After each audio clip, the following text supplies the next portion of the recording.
welcome. This is MoneyHeart, where we explore the emotional side of money. I'm Camille Diaz, and today we're discussing from employee to entrepreneur. My guest is SJ Barakony. He's the Education Sherpa and is a restless entrepreneurial spirit who is involved in multiple ventures, totally self-employed, and is joyful to have so much agency and autonomy. His day-to-day work sits right in the middle of the futures of work and of education. SJ, welcome to MoneyHeart. Thank you so much, Camille, for the invitation and for this opportunity to share with your listeners and subscribers. Yeah, you're very welcome. And I am excited to have you here and get to hear your journey. Before we go to today's topic of how you went from like cubicle dweller to side gigger to fully self-employed, let's talk about your first name real quick, SJ. I know those are not initials, but everyone seems to get confused on this. So what's the story? Right. Thank you for bringing that up, because before we started recording, I was telling you a few examples where I didn't address it. I don't have like a real deep, engaging story that'll be a movie script on this or anything, but here's what I do know. I do know that my heritage is Southern European, specifically Hungarian. Okay. And I do have some other nationalities as well, but that's my predominant. And from what I understand, the SJ is just smushed together. Again, there's no periods or spaces or anything because it is my name. From what I do understand of it, is two Hungarian kings. Oh. That had obviously two different people, two different guys, men, whatever, at this stage, right? And there's my heritage. So it's a very different name, but what it has allowed me to do, folks, is it allows me to offer as part of my branding, my signature is very unique. So I literally have used it at times as a part of my branding because there's not going to be too many SJs out there. So that's the story. Right. Yes. Just capital S, capital J. That's it. That's really cool. And the first SJ I've met. So that's great. That's great. Always exciting. All right. So let's go back to the beginning. What was your like W-2 trapped in the cubicle job like? How did you get started? All right. The origin is I graduated from a liberal arts university, private school, was able to pull that off because in the conventional schooling system, I did well enough to get grants and scholarships and all that. So I ended up at a private school. It wasn't because I was coming from a favored background or anything. So I come out of that though, and my father had sold his business while I was still in high school. So I didn't have a family business to go into, nor did I, and I look back on this many years later, nor was I encouraged to look at small business entrepreneurship as an option. So even though your family had a small business, they wanted you to go more traditional, go to college, get the company job type of path. Well, my mother and father had heard enough of that through the media and other such things, my teachers and such, that they sort of adopted it as their own thinking, even though I can't tell you with certainty that they really understood the implications of it. Okay. But they wanted me to be the first in the family. So I was first generation. Okay. Yeah. But if my father still had the business, I am pretty confident that I would have been working alongside of him. But it's hard to say because it wasn't an option, because I'm graduating now 7.5 years later after he sold it. So by this point, it's a distant memory almost. So, and again, like I said, in the classroom, I wasn't offered this kind of an option. It was like, prepare your resume, get your interview skills down, go to job fairs, and let's find you something to do because you're coming out with a piece of paper here. And we want to make sure that, that we look good on all of our reviews as a college. Right. So yeah, sure. it's like, Yeah, we want to make sure that we have as many employable graduates as possible, so our numbers are right. good. Yeah, And yeah. and you know, now that statistic is very outdated, but back even Mhm. in the 90s when I graduated, I can probably make a case it was outdated then, but it's definitely outdated now. But back then it was like, if they're not in grad school or employed, we're not looking too good. So Mm-hmm. so that's where I started. So the first role that I had, and I'm going to keep this really high level and treetops Sure. for your audience because of time, Right. but the first role I took was an opportunity in operations management where I worked inside of a retail establishment, Mhm. but it was in the back office, if you will. Yeah. So I wasn't dealing with the public at large, but the stuff that I did day to day impacted them because it was basically another way of saying, and this is very timely as we record this, the supply chain. Oh, yes. Oh, yes. So, Yeah. so I was helping with the supply chain and operations.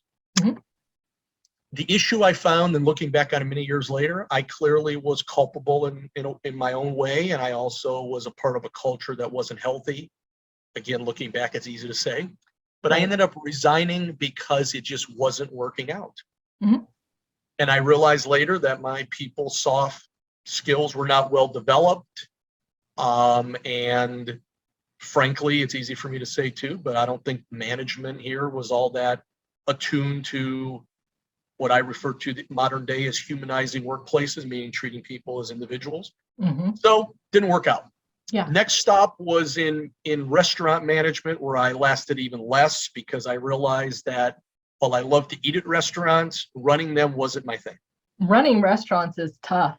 That's a major business. Yeah. Mm-hmm. It is, and for your audience, if anyone is listening that's in that space, please know, since the word heart is in the title of this podcast, my heart completely goes out to you because I ever so briefly dealt with it. And rest assured that people should treat restaurant staff a whole lot better Oh, yeah. because it's not simple. It's really not. It's one of the hardest businesses to run. It's one of the things that fail the most because starting a business starting a restaurant sounds very romantic. It's like, oh, I want to have this wonderful restaurant. We'll serve amazing food. It'll be so fabulous because you love your restaurant experience. But then when you get on the other side of it and you realize a restaurant is hard, like you got to go early and get all your supplies and you got to work late because that's when people want to be there. And it's a lot. It's really a lot. We've had a former restaurant owner on the show. I'm good with friends with him. So I've heard some stories of just how hard it is. And I'm sure that I haven't even had the tip of the iceberg of the reality of restaurant life. Exactly. So again, it's a part of the journey, and technically I wasn't in a cubicle, but it still was shoved in between. The first one was a cubicle, and what I'm about to say is also a cubicle. And this is where I lasted the longest. In this industry, which was telecommunications, I was in this industry for over a decade. Mm-hmm. And I had different hats or boxes, whatever way you want to refer to it, Camille and audience, on the org chart. Okay. Yes. You know, that good old industrial age thing that still is out there. But then again, we've had some version of an org chart since I think at least the Egyptians.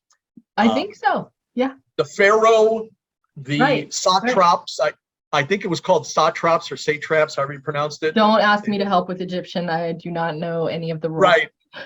And then lastly was everyone else, right? So we sort of had a version of that for a while. So that's right. I had about 4 or 5 different roles on the org chart. Mm-hmm. But this was where and I know we've all heard this term many times, but this is where the bloom was off the rose. Mm. It started out with promise, right? It's like, oh, I'm out of restaurants now. Yay. Okay. Yeah. Again, like I said earlier, deep appreciation, but wasn't for me. Yeah. But then after a while, it started the grind of what I have referred to and numerous others as bureaucratization. There's your word. Okay. Bureaucracy in motion, creeping bureaucracy. It just kept growing and growing. And it got to the point that it's like, is this a place that really cares about people, or does it care more about compliance, rules, authority, and that kind of stuff? Right. So after I think the first 3 stops were pretty decent, at least C level, grade, maybe even B level. The last couple stops, I was sort of already starting to tune out. Gallup and Barna have talked about dissatisfaction, disengagement, Yep. active disengagement. Right.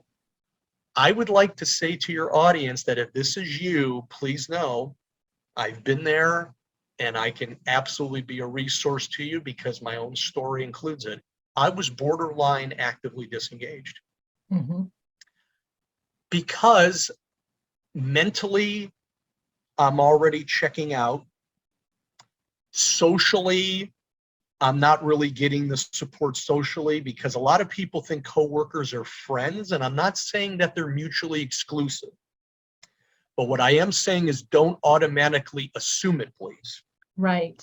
That is a really hard thing that you bring up about having that like corporate position, in that you want the people you work with to be your friends, and sometimes they are, and sometimes they're just your competition, and they're trying to figure out how they can get promoted above you or before you get promoted or get the raise or whatever, and how they can look better or possibly even make you look worse. Not all the time, but it happens. And that is so hard because you really want to hang out with people you like every day and see friends every day. And going into that situation is just like, oh, I don't know if I want to be there. Well, let me give you a brief story on this. That as soon as you started talking, you remembered that, right? You felt it. You're like, oh yes, that. Okay, let me give you a brief story on this. And again, maybe your audience will identify. I truly hope so. Okay, so in a role, I think it was my fourth of the 5 or so, I was co-workers with a lady, and I'm not naming names purposely. I'm not even going to make up a fake name. I'm not even going to make up a fake name. I'm just going to say a lady. Yep. And she and I, clearly looking back many years later, had different personality styles. And as a quick aside, I'm a disc guy, D-I-S-C. I love disc. So I'm a big disc guy, right? Yep. So looking back, I realized that we just had different personalities, and they didn't offer any of this kind of professional development to the worker bees. So, hey, didn't have, I didn't know what I didn't know. Well, right. What's your profile? What's mine? I am borderline ISSI, literally on the line. Oh, okay. Just right in between. Gotcha. And what do you think hers was? I think I'm thinking she was an ID or a DI. Okay. Yeah. And so your S and her D didn't get along too well together. Oh, not at all. Yeah. Not at all. Yeah. So for the listeners, real quick. So the D is kind of your quick decider, dominant personality. Your I is sort of like your socializer, interactive, I think is what they call it.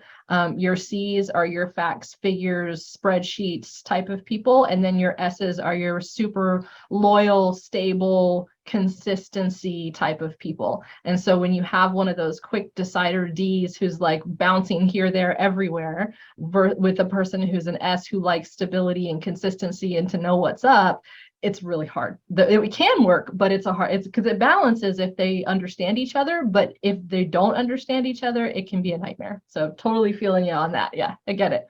And it's even outside chance she may have even been a DC, even now that I think about it. So I'm saying DI, but possible DC. So there's the story there. So we were coworkers. We had a common manager for a while. We sort of clashed a few times. We ended up decently getting along, but then advanced the clock forward about 3 or 4 years, something like that. She gets an opportunity elsewhere and moves on. And I'm stuck in a position where I didn't want to be. And I'm within about, I think, a year and a half of leaving at this point.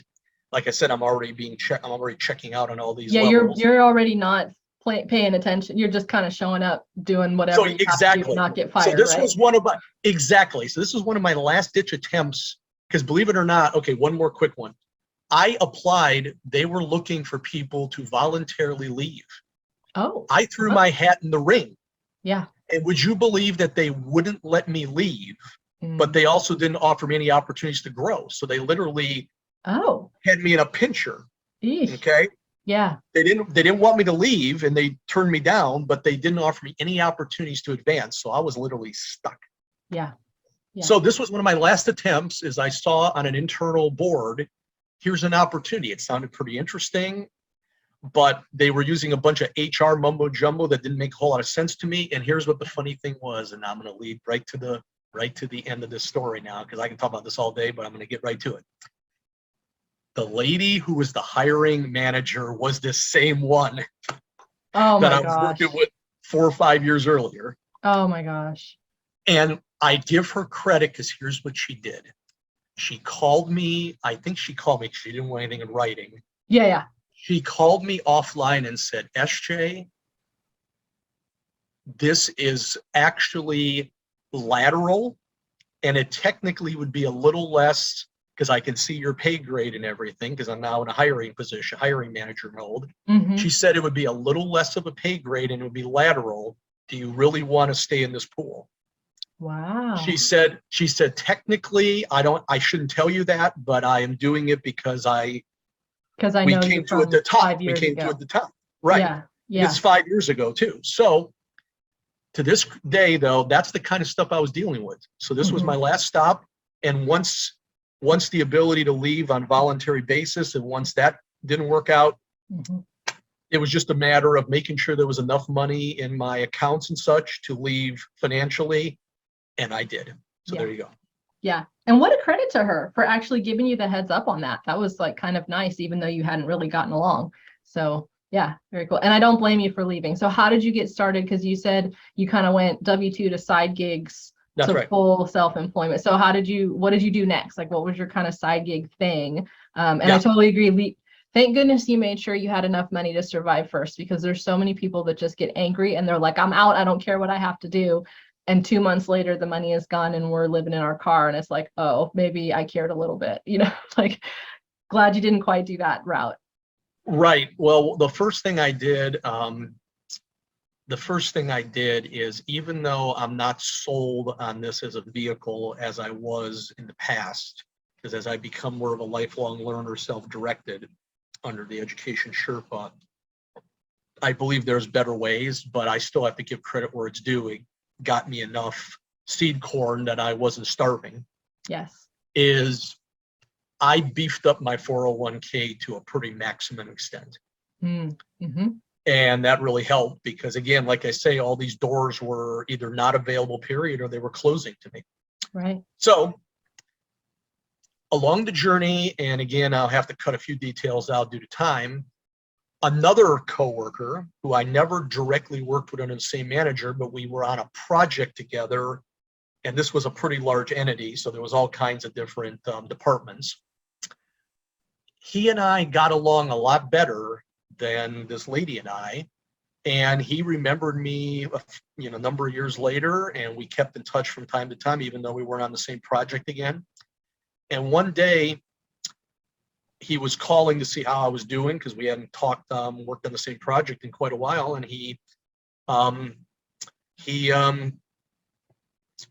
found out quickly that I was not nearly as engaged as I was on that project. Because when I was on that one project that he and I crossed paths on, Camille, I was still pretty decently bought into cubicle life at that point. Yeah. But it just kept wearing away. It was sort of like erosion. It was eroding me. Yeah, that's a great way to think of it, because you just sort of start to feel a little disgruntled and a little like, maybe I'm having a bad week.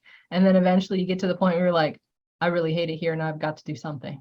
Yeah. Exactly. So by this point, the erosion was in full effect, and it was probably maybe, estimating the time here, maybe a year before that example with that lady popped up that I said earlier. And he says, you know what? I know a guy that is a friend of mine that I think can give you some perspective outside. And he said, he used to work in a very large company like you and I do, and I'd like to introduce you to him. And I've told him about you. He wants to meet you. Nice. So he introduces me to this guy, and we arranged it to where it was at a neutral location. Not that it was a big deal, but he introduced me to this dude. And I kid you not, this dude became a good friend of mine. He was older. I'm a Gen Xer. He was a boomer. But unlike some boomers who some say are a little more about me, this guy was all about others, and he wanted to help people Nice. to understand what else is out there, because he had escaped earlier. He was a escapee from what Kiyosaki calls the rat race. So he and I talked a few times over coffee at Starbucks of all places. Sure. And he said, I'd like to be, we agreed that we would have a very loose mentoring relationship. So he invited me to some events where he thought I could get some further perspective. He made book recommendations. He helped me with some financial decisions. Like, for example, when I was deciding, do I get rid of my leased car and trade it in for a car I fully own? He helped me to make that decision. So all these things he helped me with over a period of about a good, this is well over 5 years of process. But the first thing, though, backing up the train a little bit, is he said, you should start something that you have agency and autonomy over. Yes. There's those words that I shared that you were kind enough to share with your audience earlier. So from your bio. Yes. Exactly. So a year and a half after I met him at Starbucks, I felt like I was ready because we had talked enough times. And I started, which at the time seemed like it was up my alley. And as I kept growing and evolving, I decided it wasn't my final stop. But I started with a combination of offering leadership development, and some would call it these days, and back then too, like a life coaching, family coaching. Because I didn't have enough business contacts because I was stuck in a cubicle. Right. So business coaching is out. And most people would say, even as we record this in the summer of 22, most people would say, how can you be a business coach for me if you don't have a business? Or at least a successful. They usually want to see you do some results, and so they can go, oh, you did that for you. Great. Come help me do that for me. Right. But can I help a family? Well, sure. I was part loosely of a family business when my father had one. I had my own stories in family life. I was being mentored by a guy who had kids and all that. So I figured at least I can make some hay there, right? So I combined that with my developing desire to learn what leadership truly was, because I did not have any leadership at any of those previous stops in my view. It was all management or administration. So, well, you say it wasn't leadership, but you were I'm guessing you were figuring out some leadership stuff along the way, even though it wasn't directly leadership. You're right.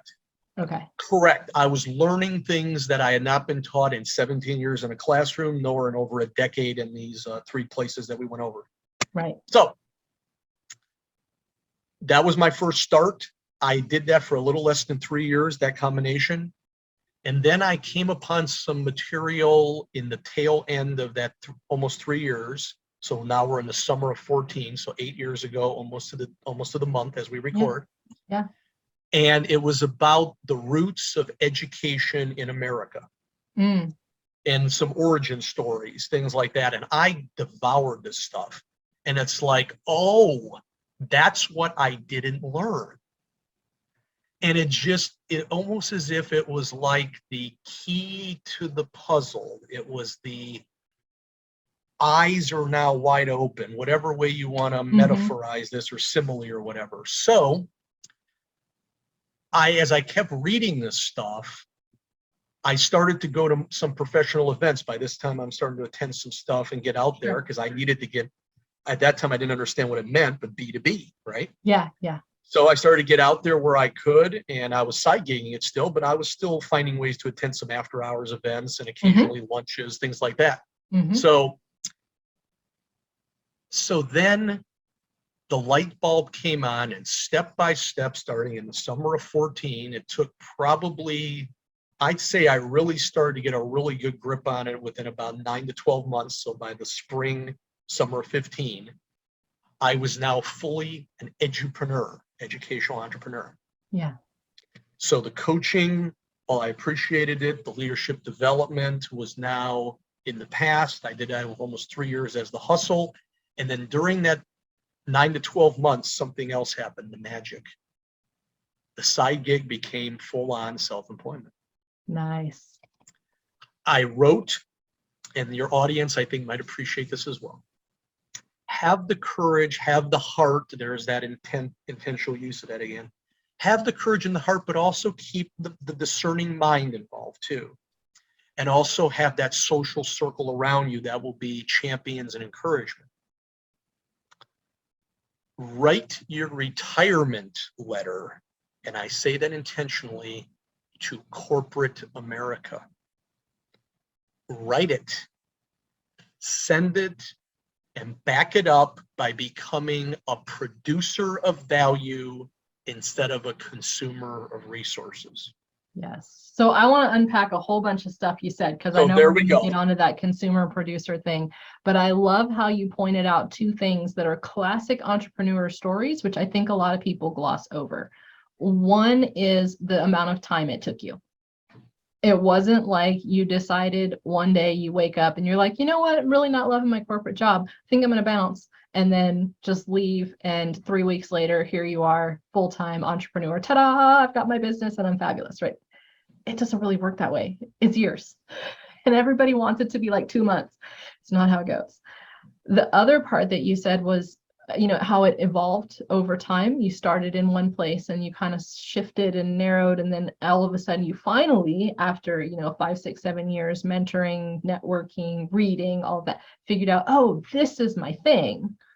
And then went to it, because everybody wants to, make the $1 million on the first thing they try. No. Second thing, probably not. Third thing, maybe not that either. Fourth thing, yeah, maybe getting closer. Fifth thing, sixth thing, 9th, 12th, 38th thing. Oh, now we've got something. Now we got. And then I think I love that you brought that up, and that's part of your story, because I think it's part of a lot of stories. That's right. Sam Walton, his book Made in America, which came out, I think maybe 6 months, a year before he passed. And he was back in the news because one of his eldest sons recently took a lot of the billions of dollars that man created as a producer and bought the Denver Broncos sports team, right? Mm-hmm. So what I think it's his eldest son or close to it. But anyway, back in the 80s, Walton was visited by a reporter, and it was in Made in America. And the reporter was just stunned. How can a guy be a billionaire in the middle of nowhere? Because this guy is a elitist East Coaster, right? Well, guess what Walton was attributed to have said, or maybe he said it straight, but he said, I am a success, an overnight success, 20 years in the making. Right. Exactly. Case in point, it reinforces further what you just told your audience, Camille, and hopefully my story also further informs. Yes, it totally does. So since this is a money show, I want to go back to the money thing that you brought up real quick. You said you used your 401k, or at least part of it, as your cushion, because you knew you had money saved there. So I'm going out on this entrepreneur thing. Have you been able to put money back for retirement, like rebuild that 401k that you borrowed, or is that a goal of yours to save that up? It is a goal. Okay. I have found that the expansion of my restless spirit, there's a few more words there from earlier, I have used it as a lot of jet fuel to do some things. That's the first reason why it hasn't been replenished where I want it to be. Number two, I'll be the first to say, like any other entrepreneur, I've made some mistakes with money, Oh, we all have. Absolutely. Like get this CRM that I can't figure out, and then I finally canceled it, that kind of thing. Sure. And then the third thing is, and you can't I don't want to use it as a crutch, but I think most entrepreneurs or giggers listening to this will have to appreciate it, is there's that little thing, and I'm saying this completely tongue in cheek, called COVID. Right. Yeah. So that was, was a blessing that I, had something to get through that, because that was a storm century in the making. So yeah. So nope, I wouldn't be telling your audience the truth if it's fully back where I want it to be, but it's going to happen. End of story. It will. So. Yeah. And I love that you got that as one of your, like, it's in the back of your mind. I'm going to add to that and make sure I have it. Amen. Talk about the consumer producer thing, because I love this. And you mentioned, being a producer. Jump into that a little bit more. Of course. I believe that most citizens of what some would call first world nations, and maybe some of, I guess they call them second world. You don't really hear people use that term. Hardly ever. It's always first and third. I don't really know. Yeah, it's like, what happened to the second, right? I don't know. Yeah. It's like, did someone steal that sign off the road? But most people, most citizens of first world nations, and we all know third world is a different ballgame, and we don't get into that today, but they sort of, or if not intentionally, come to your own conclusions, do your own research, are encouraged to be consumers from the very young ages. Mass media, a lot of times the political class, when you're, doing things like that. The school system is a part of it, I'd say. Obviously, corporations have reasons to encourage it. So from a lot of different sides, dear listener, dear subscriber, you are a consumer and you may not even realize it. So take heart. It's not your fault and it's not bad, but let's flip the switch and become a producer. And here's a few ways you can do that. Number one is awareness and consciousness. Mm-hmm. Be aware that there's a difference and you're not bad or wrong or evil or any of that kind of negative stuff if you're a consumer. It just means that you have to be aware. Oh, okay. Retail therapy really doesn't work. It does not. Layer. It's a layer that is covering something deeper, meaning I'm probably disengaged in my work and I need to get out like SJ did. Yeah. Or something else. Right. Or I have a relationship that I'm not dealing with well and I'm covering it with that or whatever. Okay. Right. So second. Go ahead. Okay. Second, and then we'll see what you want to add there, Camille. Second phase of this, as I see it, is you then have to find resources that will encourage you to take steps to implement in your own life. Mm-hmm. And that can be so many options, whatever floats your proverbial boat. You might be a podcaster listener. You might be someone that still likes to read.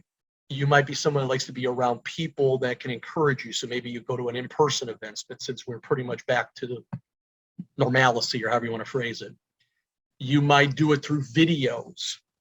However you do it, you need to take those affirmative steps. We'll stop there for a minute to see if you have any thoughts you'd like to add as the host. Did you have a third one? Because I'm gonna let you get through all three. And then I'll sure, tell you my consumer producer experience. Of course, please, because I think we all have one. Yeah. I would say the third now, and this is what I did, is you now not only are taking some action, but you are taking action not just maybe short term with stuff, but you are literally starting to get more strategic and more visionary. Mm-hmm. So it's like, okay, instead of just cutting out that one coffee or whatever, and I'm not saying, by the way, deprive yourself it's like the old cigarette analogy or whatever. I'm not saying deprive yourself of certain food or certain something, because then you're going to want to crave it more. That's how the brain sometimes works. Right. But what you want to do is you want to take the steps to convert from that more scarcity mindset to that abundancy. And as a part of that, scarcity and abundancy overlap with fixed and growth mindsets. Mm-hmm. Okay. So then now you're taking that more strategic approach and saying, okay, now I'm not spending so much, I'm not consuming, I'm producing value. So what is going to produce value starting at the top of your anatomy, known as your human brain? $1 trillion supercomputer waiting to be fed, and most people starve that thing. Yeah. So that is that third step, and then from there it's just sort of rinse and repeat and keep the virtuous cycle going. That's really about all I got on that. Right. It is. It really is. So here's how we talked about this, because as soon as you brought this concept up to me when we were planning the episode, I thought about, oh my gosh, I've made that shift and I didn't even realize it. Didn't even notice that I was doing it. So it used to be, way back when, I would go to a trade show or something like that. And you know how each vendor has their swag sitting out, right? And so they've got the cups and the keychains and the pens and the notepads and whatever. And I would bring a bag, and every table I'm getting something from the table, right? Because I want all the stuff. total Yes. consumer right there, right? That's total consumer. I need the things. Do I need 12 pens that don't even write very well? No, I do not. Am I going to use them? Probably not.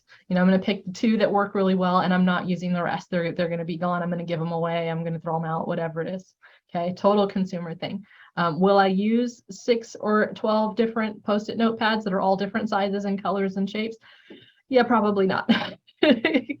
Maybe eventually. I did actually save a lot of those stuff and use them, for random things, but because I do try to use stuff. But that was kind of the evolution. Is first I wanted every free thing that was out there. I took all the stuff.